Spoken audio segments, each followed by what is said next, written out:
Kaleshwaram project విషయంలో గత ప్రభుత్వం చేసింది ముమ్మాటికి తప్పేనని బీజేపీ ఎమ్మెల్యే పాయల్ శేఖర్ అన్నారు. నీటిపారుదల రంగంపై తెలంగాణ ప్రభుత్వం శ్వేతపత్రాన్ని విడుదల చేసింది. అయితే 1,00,000 కోట్లు ఖర్చు చేసిన గత బీఆర్ఎస్ ప్రభుత్వం రూపాయికి కూడా అక్కరకు రాని ప్రాజెక్టుకు నిర్మించిందని ఆరోపించారు. గత ప్రభుత్వం తప్పులు చేసినందువల్లే తెలంగాణ ప్రజలు కాంగ్రెస్ పార్టీకి అధికారం ఇచ్చారని తెలిపారు. ఇక బీఆర్ఎస్ 10 ఏళ్ల పాలనలో ఆదిలాబాద్కు తీవ్ర అన్యాయం జరిగిందన్నారు.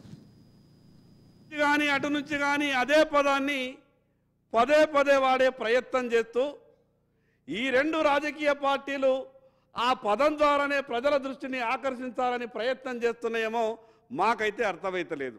కాంగ్రెస్ ప్రభుత్వం ఆలోచన విధానాన్ని చూస్తే గతంలో టీఆర్ఎస్ పార్టీ తప్పులు చేసిందని లేదా వాళ్ళేమైనా పాపాలు చేసిందని మీరేదో ఈ రాష్ట్రాన్ని గొప్పగా పరిపాలిస్తారని మీ చేతిలో రాష్ట్రాన్ని పెట్టిండ్రు.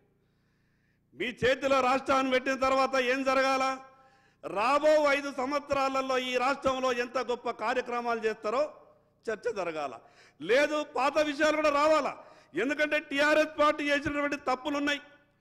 అంత పెద్ద లక్షల కోట్ల రూపాయల అప్పులు తీసుకొచ్చి ఒక్క రూపాయి కూడా పనికి రాకుండా అంత పెద్ద కాళేశ్వరంలో జరిగినటువంటి తప్పు మీద తప్పకుండా చర్చ జరగాల్సిందే. 1,300 కోట్లతో ప్రారంభించినటువంటి కోటా చెనాక ప్రాజెక్టు ఈరోజు 2,000 కోట్ల రూపాయలు కావాలా? కానీ ఇంకా 2019లో సార్ ల్యాండ్ ఎక్వేషన్కు డబ్బులు కావాలని ఆదిలాబాద్ నుంచి అధికారులు హైదరాబాద్ ఉన్నటువంటి వీళ్లకు ఉత్తరాలు రాస్తే ల్యాండ్ ఎక్వేషన్కు 2019